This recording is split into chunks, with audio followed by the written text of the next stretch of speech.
Fish. Fish. That's why long neck. Fish, which I just think is so freaking cool. It really did have a ridiculously long neck. So our little tansies, as I'm going to go ahead and call them, actually apparently dwelled along the edges of waterways and would stick those big old heads over the water. Their necks are half the length of their body, and they would hunt whatever was in the water, probably out of tide pools that restored themselves like as the tides came in and the tides went out. But they were basically like herons that decided they didn't want to stand in the water, but they would lean over the water and like pluck out whatever they could find, which I think is amazingly awesome. And also I forgot to feed them, didn't I? Oh no. Don't I have a zookeeper working on that? Do I need to have more animal keepers? Like, what is going on? Why was it hungry? Okay, no, Jody, like, for crying out loud. Okay, Dennis, you seem very excited about life. I'm gonna go ahead. No, Chester, get out of here. Trudy, ugh. If you don't want to, okay, Leon, you're hired. Carissa, nope. Maya, nope. All right, well, we hired a couple people. Let's go ahead and make sure that we have somebody watching over our little tansies and also our giant sloths and everyone else. So are they're not being fed? Okay, that's not good. And then let's go ahead and grab Leon as well and zone you for our giant sloths. And there! Now we just have the empty exhibit where that beautiful long-necked thingy that I don't remember what it's called, but we'll go check out in just a second, is going to go. So there we are.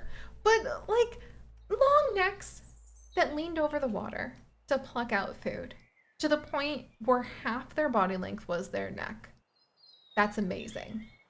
That's adorably amazing. That seems like something that would be extremely ironic and adorable to actually crisscross applesauce crossbreed with some of the aquatic animals that we have. And yes, I know I keep saying we're going back to the laboratory, but can you tear me away from these trees? No. No. I'm the one driving. It's my turn. And there's also these beautiful fossil displays. We've also got this fountain. We have gigantic skeleton archways that seem like they'd be very cool to put down next to our whale exhibits in laboratory. And then we also have these beautiful tree packs. So I've been yammering on about the trees. So I'm gonna go ahead and not get them, and I'm going to get this dino nest instead. Yeah, I did that. All right, and then we're gonna go ahead and I will grab the volcanic tree pack down here. Whoops, there we go. So that we can decorate a little bit more around this zone for our lovely, lovely little dilo. Oh, there's, our dilos had a baby. I think it's Bud, this female here. Oh man, I can't wait for them to be able to like allow us to change the names because that's gonna be really fun. But speaking of new dinosaurs, let's go ahead and pop on over and we are going to actually snag this guy, the Rebachisaurus, who I'm going to call the Rebecca's because why not? Like, what a lovely, lovely face. Did it like filter feed like algae or duckweed or the equivalent of algae or duckweed way back when? I'm very curious. Also, we need to hire an animal keeper for it before I starve our dinosaurs again. And it looks like we have some applicants. No, sir. Annalise, oh my gosh, Annalise, you are going to watch over our Beckies. I think we'll be okay without more people now. I have really learned how to streamline the process of going ahead and hiring new employees and getting them in place. All right, if I just give everybody bonuses, why not? There we go. All right, there we are. And then we're gonna have her take care of this exhibit. Because boy, having to go ahead and manage things behind the scenes for all of you so that when you came, we could go ahead and just have fun. I've learned a lot in management. Oh my gosh, there's a hummingbird staring at me out my window. Madame, that was beautiful. Oh. Oh. Okay. Not sorry, because that was beautiful. Hummingbird just literally hovered in the air for like a full 30 seconds just staring at me. I have the biggest smile on my face right now. I need to go ahead and make note of this. Hovering hummingbird. That's gonna go in my joy journal later. Wow, yeah. moving my my beautiful leafy office around so that now I'm actually by the window looking at actual leaves. Absolutely was one of the best things that my husband Chips ever suggested we do. Also, hello, little longisquamas. I love your very long little, like, would these be fins, spikes? Maybe I need a longisquama. Yes, wait, come here. There we go. So, oh wait, that's, oh, interesting. So that is also probably derived from the name of a long muscle in the back. So you want to be careful that you're looking up the animal and not a muscle. Oh my good word, those would have been independent spine spike thingies on basically like a, think of like a iguana with like individual peacock feather spikes. That's so cool! I cannot wait to see what we can go ahead and crisscross you with, little ones. And speaking of crisscross applesaucing some of our genes, we do have a few mix-mash genetic creatures that we need to go ahead and pluck out of the CRISPR. So let's go ahead and see what I made because I forgot. Oh my gosh, did I really do that? I did. A triceratops in one of our little manchus. And now we have a Macharu ontops. I kind of love it. I kind of love it. The long pause was just me sort of, okay, we definitely don't want to put him in there. Where would I want to put you, little one? Right over here? Yes. And we have two of those little ones. I kind of love that. I literally opened my mouth just now, by the way, to say, you know, I never thought about it, but horses with horns, man, that'd be really cool. And then, yeah. And then I could hear basically every young child who is a lover of any kind of mythology, ergo, I just said dinosaurs, unicorns, like yelling at me from around the world. I did temporarily forget about unicorns. However, I wonder if we take a triceratops and mix it with horse genetics, if we could go ahead and call that a unicorn. I don't know if it counts because it would have 3 horns. A tricorn? That's a hat, but it could be a dinosaur. And then we also, oh, that's right, we were taking the colorful guys and putting them together. Look at that, we have an ornithodonto. Oh my gosh. I really need to be able to like have a place where we can slow down and like admire these guys. And a microraptor. And oh my gosh, that's so cute. Oh my gosh, that's so cute. I love it. I really truly love it. It's so adorable. Oh my goodness. Okay. I don't know how much longer we're gonna be here, but oh my gosh, microraptor genes with anything is so precious. Microraptor and what about Glyptodon? The big old, basically like armadillo, giant armadillo of prehistoric era. If they're even distantly related remains yet to be seen. So many creatures had convergent, or yeah, congruent? Yes, congruent evolution where they evolved similar features or even things that do the same sort of thing. Like for instance, the African and American porcupines, they both independently evolved those spikes and the way that they carry them. And they look like they're related, right? But actually, oh dear. But actually, they independently evolved those spikes. So the African porcupine and the American porcupine are not very closely related whatsoever. And they don't share like a common ancestor that had like the quills that they do. When they both like made their quills out of keratin, which I think is amazing. It's just fascinating to see how putting the different living creatures into niches, environmental pressure that were very similar could end up resulting in very similar-esque features. Ergo, Glyptodon! Even distantly related to the armadillo? I doubt it. I doubt it. I think over the millions and millions of years that life has existed on this planet, probably more than one group thought, you know what? Sounds like a really good idea right now. Not actually going ahead and having this squishy body. Instead, it sounds like a really good idea to go ahead and maybe get some sort of like protective cover, like, I don't know, a big old shell that we just carry around to protect us. Pretty sure more than one group probably came up with that idea. All right. And speaking of different groups, we're gonna go ahead and, oh, Samantha and Joy, the male brontosaurus, and Benny, the female, and Westy, the female. And then we'll save some of these little macra. Let's see. Let's see, Maggie maybe? Cupcake? Oh, Cupcake and Bingo and Beans! Those are, we'll save Beans. There we go, Cupcake.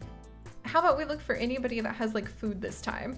Crystal the male, Bubbles the female, Magnolia, let's see, Pearl, Cole, those are all cool names. And then we'll save the two, I'm just gonna call them like, let's see, Macra-Arutops. Macra-Arutops actually sounds really cool. We'll keep that name. We're gonna keep those guys, and there we go. All right. Okie dokie, so let's see. Let's review where we were at. We're only 2 hours away from getting those beautiful Rebecca creatures. So let's make sure that we don't immediately have them die of thirst and starvation and other risks, environmental considerations and risks of being part of Seri's little zoo here. And then these guys are actually a grassland species, so I'm tempted to do like small trees instead of some of the big trees. However, they're a grassland species. Yeah, we'll do some small trees because I'm thinking this through. They look just from a quick glance like they might have actually sifted through water for food, but I could be wrong, and they could just have very broad jaws that might have helped them to grind down the tough cellulose that are in plants to try to extract as much nutrients as possible from it. So we'll have to see what era they lived in, what the environment was like, all of those other fascinating details. Oh my gosh, there's a little dinosaur that hatches out of an egg here. Or a lizard. I don't care. I don't care. It's adorable. I love it. You have my full loyalty, tiny thing.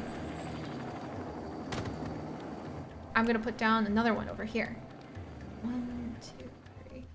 Oh my gosh, it's so cute. It's so cute. Yeah, that's all it took to win me over. And hello, Rebecca's! I put down the water producing instruments and forgot to give you guys any actual water. But let's see, we'll give you this little, maybe like a longer wetland. It might be kind of fun to have a more complex one than I have been doing. So we'll do the whole corner over here as a wetland. And then let's give them some enrichment. Maybe some little balls to push around. Tiny ones, because why not? The ever-present, always fantastic leafy leaf pile of goodness. I also think, like, if I was going to actually legitimately design a exhibit for some of these animals, a leaf pile would just be my default go-to, because it would be stimulation. It probably has lots and lots of cool different smells, and also it just sort of seems practical. Because like I think the urge to feel concealed and safe is in so many different species, and being able just to like burrow into a bunch of leaves is probably something that many species would really love to do. One of the catches that can be kind of hard, especially when you're trying to take good care of your animals in a more captive setting, is that you need to find a way where you can convince these guys to come out from the leaves so people can see them, or else then they don't pay to keep those guys alive and like fund your conservation efforts if you're a good place. And yet at the same time, you want them to feel like they have the independence. There we go, do a little of this and put a big old fern or something over here to hide when they want to so that they don't get stressed. But I'm glad that there's a huge movement to make sure, again, in good AZA accredited places, that the animals have the autonomy to be on exhibit or off exhibit, depending on how they feel, especially with the more intelligent species like the great apes and the orangutans and many of the others. All right, let's see. I'll put down a little pot fountain. That sounds kind of cute. Maybe a little water jet might be fun. Or let's see, mangrove tree. I am always a fan of the mossy rock though. That's true. All right, all right. So enough getting distracted with this for just a moment. If these guys really like the grasslands, maybe I'll put down a bunch of grass as well at some point. And I'll put down maybe a small tree just to hide that. And we'll come back to these guys in just a little bit because I want to spend more time with them. There we go. And I definitely need to put something in this corner that the zookeeper can't reach, or else I'm going to get screamed at about like, they've pooped over there and I can't reach it. It's the biggest travesty ever. We'll put down. There's something so peaceful and relaxing about just losing yourself for a quiet moment in the placing of dainty little leaves for your not so dainty giant dinosaurs. Oh my gosh, and I love those nests. Oh, I wonder if I could do something similar like that in zoo crafting or in our Planet Zoo adventures as well. Cross-pollinating the ideas from one to the other. Absolutely wonderful. All right, and actually I feel like being able to go ahead and create amazing places that are inspiring and beautiful in Planet Zoo, like tremendously leveled up the things that I make in Sims 4, just as an aside. Ooh, more trees! Okay, that was an easy decision. So we have more trees, and if I've fallen so in love with the dinosaur display, I want to see what the fossil display does as well, because I think it's probably going to be quite beautiful. Let's see if we can find it. Ooh, oh my gosh, it glows as well. I knew it! I knew I was going to love it, and I do! Okay, and is there like a cool, oh, there's a cool fossil display. It's all lit up. I had no idea I wanted this so bad. I really truly didn't. It's so cool. I want more people to come and admire how cool it is. I guess we should go ahead and work on some of those other shops then, so that people can buy calcified dung that they can put under their bed to prevent nightmares. To be honest, I'm not even really surprised. People buy the weirdest things, like fast food and those weird like decorations you can put on the back of your trucks.